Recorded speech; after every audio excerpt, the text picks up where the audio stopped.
Welcome! In this series of short videos, we will look at topics common to both the PowerBasic console and Windows compilers. Today, we will look at using pointers with thread functions in your application. Today, we're going to look at the practical use of pointers in conjunction with threads. We're going to add a new common library to this program today, PB thread functions. This will contain a couple of common routines we're going to be using. Now in this program today, we're going to assume we're doing some bulk processing that necessitates the need for doing it in threads. So we're going to define some constants. A start section constant equal to 1, total number of sections equal to 5, and a maximum block size of 20,000. Each section of this piece of work will be handled by a different thread. Therefore in total we're going to be handling 100,000 records of data. Now if this program was created without any threads, we would basically run through each record one at a time. As we're going to slice the task up into 5 different sections, and we will create one thread function whose job it is to handle the section it has been given. Now when you're creating a thread function, you can only pass it a single numeric parameter. So if you want your thread to accept additional parameters, you need to get a little creative. So what we're going to do, we're going to create a type. And this type will contain all the information that we want the thread to pick up. We're telling it the start record and the end record. We're telling it which section it's actually dealing with. We're also giving it information on the file we want it to read, the output file we want it to output to, the field inside the record we want to search, and the value inside that field we're interested in. Now creating a user-defined type is quite straightforward.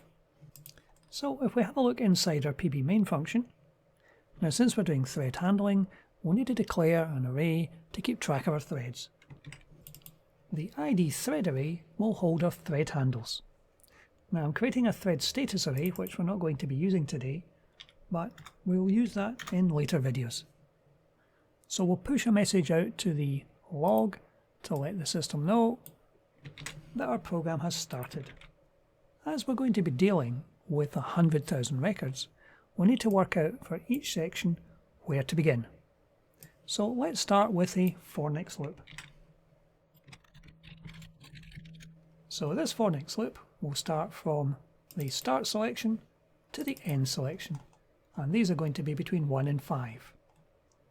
And then within this loop, we're going to prepare the variables to pass to our threaded function. We're going to call the threaded function and then go on to create the next one. So the first thing to do for our section is to work out where to begin. A simple piece of arithmetic to calculate the start row and the end row. Now having done this, we can then go ahead and prepare our user-defined type. So what we'll need to do is we'll need to declare it locally. So we'll just create our local variables. So we're creating a local variable, which is a user-defined type, based on the user-defined type we defined at the beginning of the program. And then in that user-defined type, we can then set the values up. I'm using the prefix command here to save a bit of typing.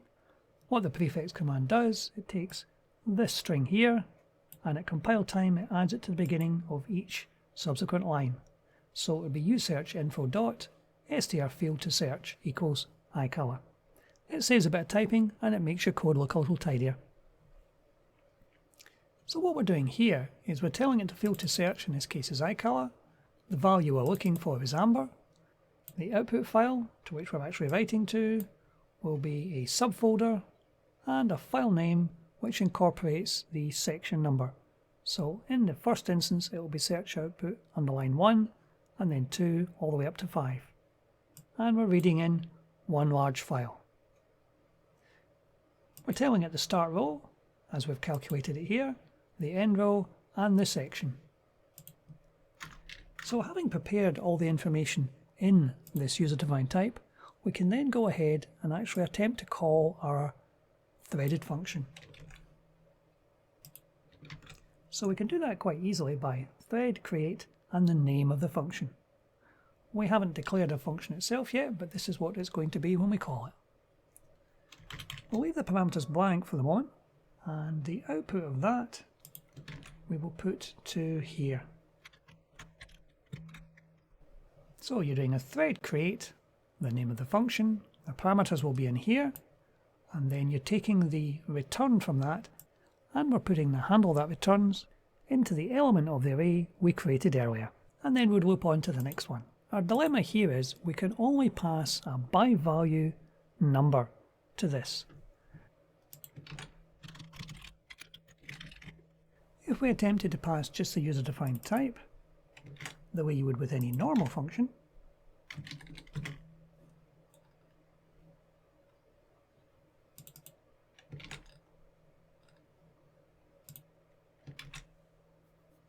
and if we try to compile that, it would throw up an error message to tell you it was an invalid thread function. So we can pass the user-defined type directly, and this is where pointers come in. Rather than referencing this directly, we're going to use a var pointer. So we're using by val because that's all the thread function will accept. We're using var pointer to convert the location of where this sits in memory into a number which we can pass quite happily to the thread. So what do we put in here in a parameter list inside the function? Well, it has to be a by val. And since we're passing a pointer, we will create a variable with a sensible name, and we'll mark that as the user-defined type. But we'll also have to say that it's a pointer.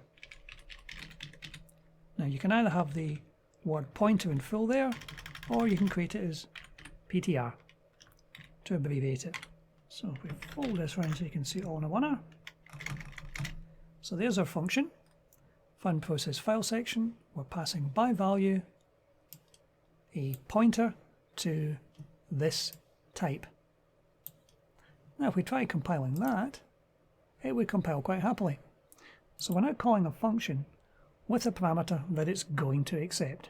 Now, having passed this pointer, how do we make use of that within our program? Well, there are a number of ways of actually doing this, but quite an easy way to get your head round is to use a local user-defined type. So we're setting up a usearchinfo as this type, and then we quite simply have to use our pointer syntax to pick it up with the @ sign in front of it, and then any reference to the user search info after that would appear just as a normal user-defined type. Now that gets the information into the threaded function. However, we still have one little dilemma to solve. As the first time we run through this loop, where we're doing from sections 1 to 5, this information starts to get populated. Now as you'll see, the start row and the end row will vary depending on which section we're actually processing. So while this user-defined type will have values in here for the first iteration, it'll be a different value for the second iteration. As we're launching these threads one after the other, as they all run at the same time, the information inside this user-defined type will have been overwritten. So how do we get around that little problem? Well, what we'll do first of all is we'll put a very short sleep command of 5 milliseconds just to ensure that the threads don't exactly start at the same time. There's a very short delay between each thread starting. And then inside the thread function, we need to pick up the values that are inside the user-defined type. So if we create some local variables inside the thread function to take the information, and we want to pull the information at the user-defined type before it gets overwritten and the next thread gets called. So we're going to create a very small function whose job it is to populate these. This function called getParameters takes a number of parameters itself. It takes the user-defined type, and it takes one variable for each of the elements that are inside the user-defined type. So we're going to create a function whose job it is to actually take that information. and it will return us values we can actually use inside our threaded function.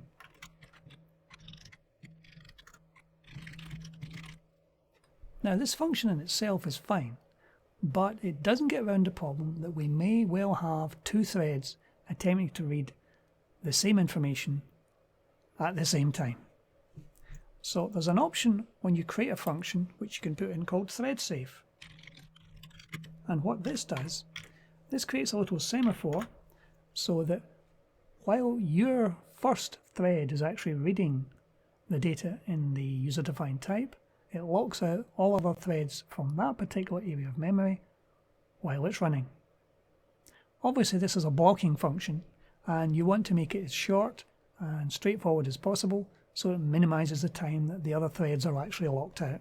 So all we're going to do in here is a very simple population of each of these variables with what is sitting inside the user-defined type. So we're pulling back the field to search, trimming it to get it down from its 50 characters, same for each of the other strings, and pulling the numbers in as well. So if we actually call this function, by the time this function has come out, each of these variables will have been populated. So how do we know when we call the first thread that the values we've passed in are actually the correct ones? And the same with each of the other threads.